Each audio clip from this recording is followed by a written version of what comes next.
Welcome there, yummy pancakes. This is the total crypto market cap.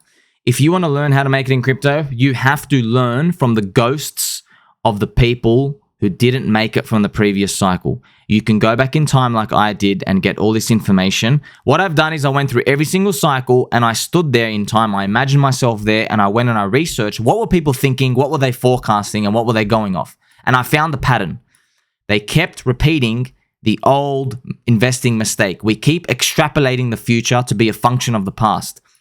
In 2015, this number grew 367x. This is huge by today's standards, but back then it was small. You know why? Because they were going off Bitcoin's growth of 4,000x in its previous cycle.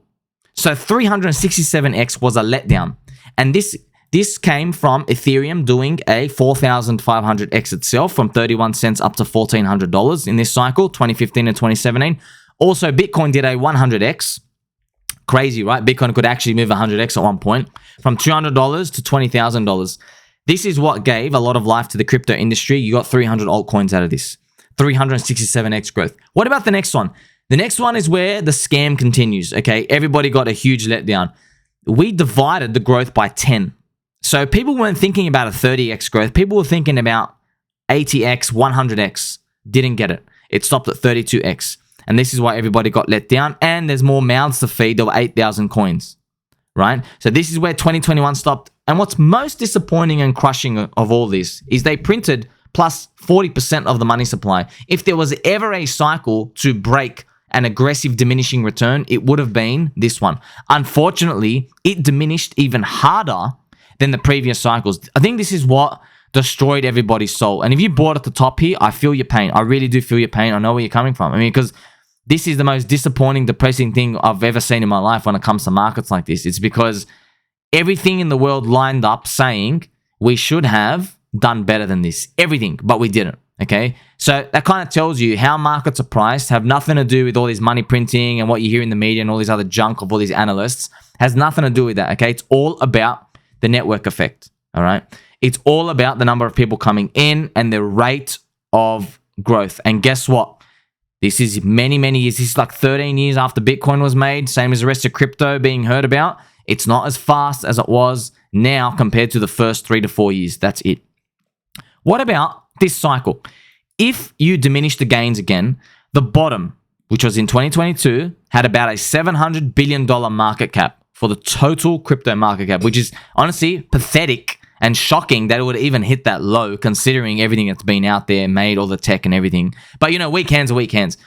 If you do a 10x from here, so by the way, a 10x would be super strong because if we do the same multiple, right, if we only go 3x from here, we never even get back to the all-time high. We go to 2 trillion, we stay there forever. So you know something's going to break out of this like extrapolation to the future. But if you do a 10x, you get to about a $7 trillion market cap for crypto. I think that would trap everybody because I'm thinking about the number 10 trillion and it sounds really nice and round. And I'm thinking, yeah, a lot of people will probably hold there. Nobody would get out, which is kind of sad and myopic, but that's just how markets work, okay? Up here, we probably don't get the round numbers achieved everywhere. Even though I want to, I would love all these round numbers to be achieved. It's just that I don't think everyone's going to be right. And what I mean by that is nobody's saying $85,000 Bitcoin. Everyone's saying 100,000. Nobody's saying $8,000 Ethereum. Everyone's saying 10,000. Okay. Also, altcoins moving up, but probably nothing in the past. You know why? We used to have 300 altcoins. Then we had 8,000. Now we've got 50,000 plus. There's going to be even more by the time this cycle rolls around. Okay. So there's a lot of evidence to show us things are slowing down. They're going to keep slowing down. Okay, they've always slowed down. We're not as early as they were many, many years ago. They did have it easy back then. They did. Yes, the FUD was whatever, but hey, your time rewarded got a huge multiple. So now we can't go back in the past. I just want you to think, what can you do from here? You got to decide, do you hold the bag or do you act now? And what I mean by that is without using leverage, if you can increase your bag size on things you believe in, then you will be at an advantage because you can think rationally up here and you can actually exit. No matter where your altcoin bag is, no matter where your other crypto portfolio is, you can actually say, you know what? They've put the Bitcoin spot ETF. There's been a lot of these warning signals.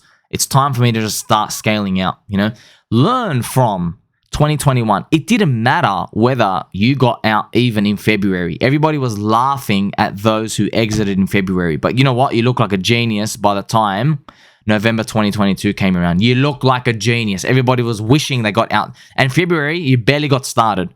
So you just selling anywhere at any time where people are remotely excited is the right thing to do. I'm not even joking. In crypto, that's just literally it. If you see people smiling around you, shave off 5%, okay? And it's very sad that it's come to this, but hey, if they're going to keep scamming us like this, you got to get stronger, you got to get faster, you got to keep training for this moment, you got to be a warrior. Like, subscribe button, or catch you in the next one.